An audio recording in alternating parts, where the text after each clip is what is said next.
એકવાર શ્રીજી મહારાજ અક્ષરવડીમાં બિરાજમાન હતા. એ વખતે મુક્તાનંદ સ્વામી મહારાજના દર્શન માટે આવ્યા. સ્વામીએ મહારાજને પૂછ્યું કે મહારાજ, એ કંઈક શાંતિ થાય એવી વાત કરો ને. એટલે મહારાજ તરત વાતો કરવા માંડ્યા કે સ્વામી, એ અમે નાના એવા હતા અને એક દિવસ અમે જાંબુડે ગયા હતા અને ત્યાંથી લાંબો હાથ કરીને જાંબુડા ખાધા હતા. અને એ વખતે અમે સરજુ નદીમાં સ્નાન કરવા જતા, રોજ વહેલા જાગતા, અરે હનુમાનગઢીએ જતા, આવી બધી વાતો કરવા માંડ્યા. એટલે વળી સ્વામીએ કીધું કે મહારાજ, એ કંઈક શાંતિ થાય એવી વાત કરો ને. વળી મહારાજ કીધું કે જ્યારે અમે 11 વર્ષના થયા એટલે અમે ઘર છોડી અને વનમાં ગયા અને ત્યાં પણ બહુ બધા સિદ્ધોને મળ્યા, યોગીઓને મળ્યા અને ત્યાં ઘણા બધા મુમુક્ષુઓને પણ મળ્યા. એ બધી પણ ઘણી વાતો કરી તો પણ સ્વામી કંઈ સમજ્યા નહીં. એટલે વળી બીજે દિવસે સ્વામી જ્યારે મહારાજના દર્શને ગયા અને મહારાજ પાસે બેસીને મહારાજને કીધું કે મહારાજ, એ કંઈક શાંતિ થાય એવી વાત કરો. મહારાજ કે સ્વામી, એ અમે કાલે વાતો કરી હતી ને તો પણ કાંઈ સમજ્યા નહીં.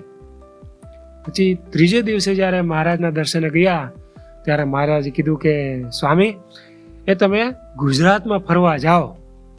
પછી મહારાજે ગાડું જોડાવી દીધું એટલે સ્વામી એ પોતાના સંતો સાથે ચાલતા થયા. થોડાક સદગુરુ સંતો પણ સ્વામીને વળાવવા માટે ગયા. પછી થોડે દૂર જ્યાં રાધાઓ આવશે ત્યાં પહોંચ્યા એટલે મુક્તાનંદ સ્વામી અને સંતો બધા બેઠા હતા. એ વખતે નિત્યાનંદ સ્વામીએ કીધું કે સ્વામી, એ તમને અચાનક મહારાજે આ રીતે ગામડે ફરવાની આજ્ઞા કરી, એનું કારણ તમને કંઈ સમજાય છે? મુક્તાનંદ સ્વામી કીધું કે ના સ્વામી, શું કારણ હશે?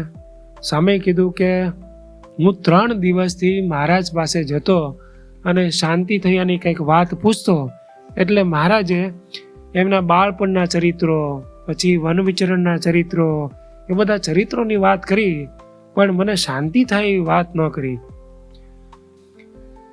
પછી નિત્યાનંદ સ્વામી બોલ્યા કે અરે સ્વામી, તમારા ઉપર ભગવાનને કેટલું યાદ છે.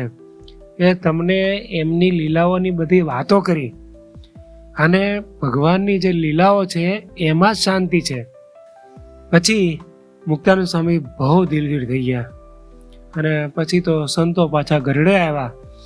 ગરડે આવીને જ્યાં સભામાં મહારાજ બેઠા હતા ત્યાં નિત્યાનંદ સ્વામીએ કીધું કે મહારાજ, મહારાજ, મુક્તાનંદ સ્વામીને તો તમારા ઉપર બહુ યાદ. એ સ્વામી જતા જતા બહુ દિલગીર થઈ ગયા. ત્યારે મહારાજે કીધું કે સંતો, એ સ્વામીને પાછા બોલાવો. પછી 2 સ્વાર મોકલીને તરત સ્વામીને પાછા વળ્યા. અને જ્યારે મુક્તાનંદ સ્વામી મહારાજને મળ્યા ત્યારે મહારાજની ખૂબ પ્રાર્થના કરીને માફી માગી કે મહારાજ, એ તમે મને શાંતિ થાય એવી જ વાતો કરતા હતા પરંતુ મારા સમજવામાં આવી નહીં. હવે મને તમારી વાતો કરો, તમારા ચરિત્ર સંભળાવો, એમાં મને ખૂબ આનંદ થશે. પછી તો સ્વામી એના ઉપર કીર્તન પણ બનાવેલું.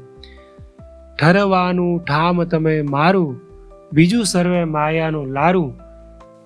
આમ વાલા ભક્તો, ભગવાનના ચરિત્ર સાંભળવા એમાં જ આપણા અંતરમાં ખૂબ શાંતિ થાય છે.